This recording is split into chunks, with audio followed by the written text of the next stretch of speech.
Hey, my name is Dylan, and I am a senior at Lanier High School. I'm really into FCA and cheer, and I'm gonna be sharing something personal. Okay, not that personal, just personal because, I'm a person and it means something to me. What most people don't know is my last name is actually Lau. It's Chinese, while my family is mainly Filipino. My first name's a little different too, because Dylan is usually stereotyped as a boy's name. But I really like my name because it makes me feel unique and empowered, which is why it's kind of annoying whenever substitute teachers call me Dylan Leo. When someone uses my name and makes an effort to say it right, it lets me know that they actually see me and accept me for who I am. Maybe it doesn't sound like a big deal, but you can't really know me unless you know me as Dylan Lau. It's not just a name, it's personal.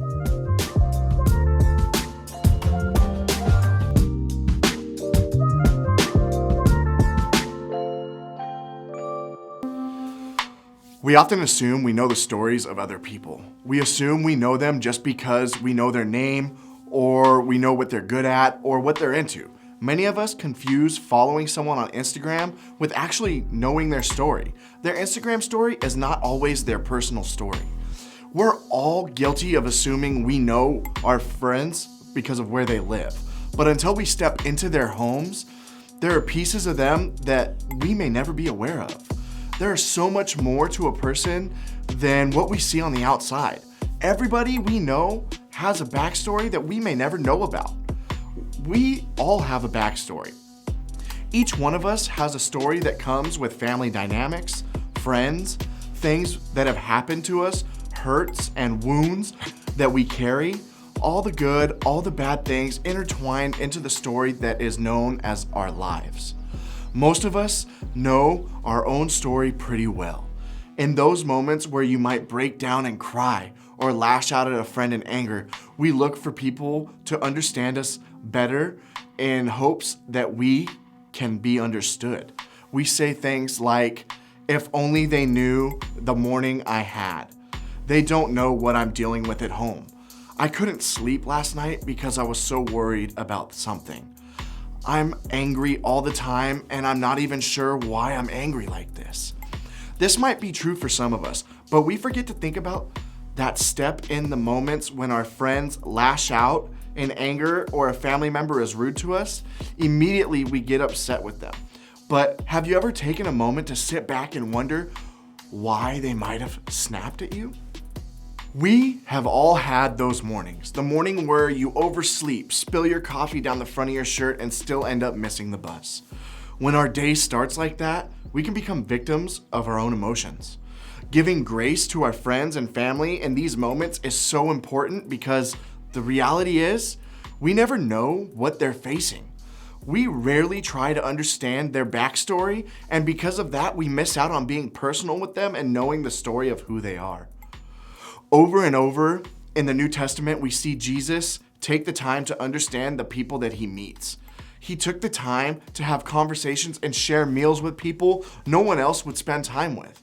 Jesus looked for the opportunities to get personal with people. We have been talking about a man named Zacchaeus and how Jesus walks into his life. Zacchaeus was not exempt to how Jesus impacted the lives of the people he interacted with. Let's check it out.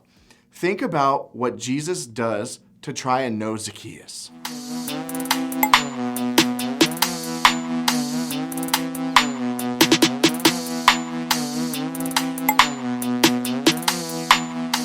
Jesus invited himself over to Zacchaeus' house and took the time to enter Zacchaeus' everyday context.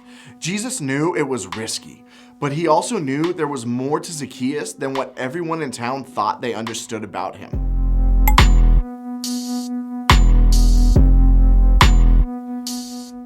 It clearly didn't go over well with some of the people in town. They were all talking about it. The thing about Jesus is, he didn't conform to the world's standards. He was looking to connect with Zacchaeus on a greater level. Jesus didn't care what the townspeople were saying. He wanted to step into a place where Zacchaeus was most comfortable, and that place was his home. Your space, your home, is where you let your guard down. It's the place that Jesus knew he could get closer to Zacchaeus and learn more about the man Zacchaeus was. Where we live is more than our physical address. Understanding our circumstances and situations is the window into who we really are. There's a part of our story that not everyone gets invited into, but here's the thing. Jesus is God. He already knew about Zacchaeus' backstory, but Jesus spending time with Zacchaeus in his home makes it all the more personal. He was able to connect with Zacchaeus in a way the crowd was not willing to do. Jesus showed that he wanted to get to know Zacchaeus in a bigger way, to really understand him, and he did that by getting personal and showing up where Zacchaeus lived. When it comes to understanding our own stories and the stories of other people, we can take a look at the life of Jesus as he sought out ways to get personal with people and to understand their stories. Take a look at this verse in Philippians.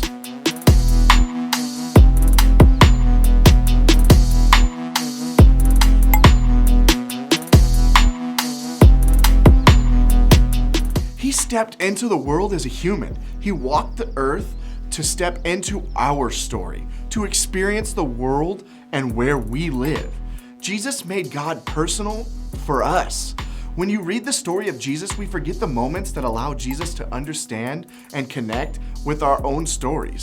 The same exact moments from your story may not have happened to him, but we can't forget that as a human, Jesus, he was once a baby and went to the bathroom and cried all night like we once did. He had to deal with siblings who probably thought he was crazy because he said he was God, was forgotten by his parents. Seriously, it happened. It's in the Bible.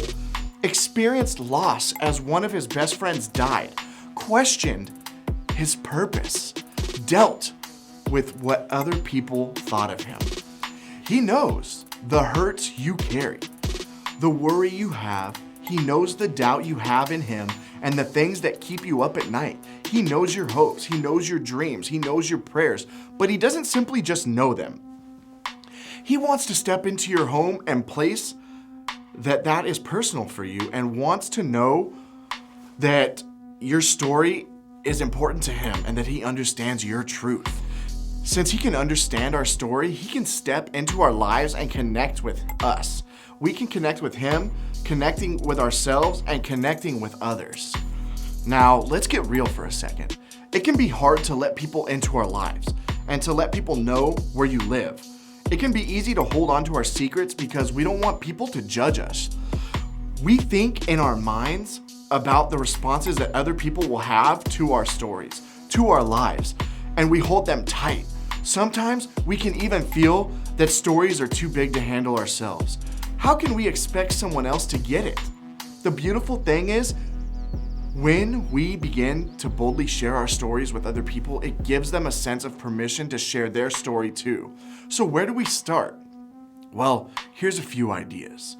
For some of you, the first step is to wrestle with the idea and acknowledge that Jesus knows you, all the pieces of you, and he wants to step into your story, that he can understand your story and your situation, your emotions, and he loves you still. Jesus knew Zacchaeus, all the rumors about his life, how he was an outcast from the community, how people hated him for his job and how he treated others. Jesus knew that, but also knew that there was more to the story of Zacchaeus. Jesus wants to step into your life and wants to get personal with you, just as he did with Zacchaeus. For others, your next step is to let someone else into your story. I don't think it should be some random stranger, but someone you know already, that you know has your back, someone you want to share your story with. This is a huge first step. We get it. What if you knew that they were already caring about you, that they were for you and wanted to understand your story more? Why not start with letting your small group leader in on your life? The adult that sits and listens to every week about what's going on in your life, who shows up here to see you. And here's a secret, they have their own backstory too. Why not share a little more with your small group or at the landing? This is a huge step, but what if you could give the gift of allowing someone to go second by being first to share? Talk about your backstory. Allow the group to see who you are when you're not with them. When you share your backstory, you're opening the door for someone else to have the freedom to also share theirs. Allowing someone to see you for who you are behind closed doors can allow you to make connections with people you might have never connected with before. And the thing that makes you feel different could be the thing that connects you with someone else. But for others, It is time for you to really understand the story of other people. We have to create safe places in our lives to get to know other people. We often act like the crowd towards Zacchaeus. We see what is on the outside. We see his actions. We pass judgment on others because of it. Maybe it is how someone dresses, their reputation, or they have a different culture than you, or simply because you aren't sure what you both have in common.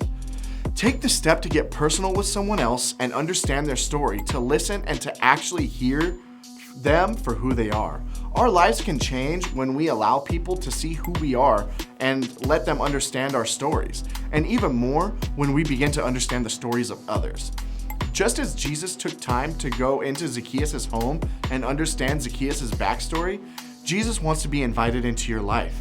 Jesus wants to understand every part of who we are because our relationship with him is personal. As we head out, I want you to think about this. What does it look like to have others understand your story and for you to understand theirs? We have an opportunity to get personal here at Hope every week. We really understand one another and see how God is moving in the story of our life. And that's why we provide the landing on Thursday in person in the Hope parking lot at 7. And I hope to see you all there. Let's get started sharing our stories.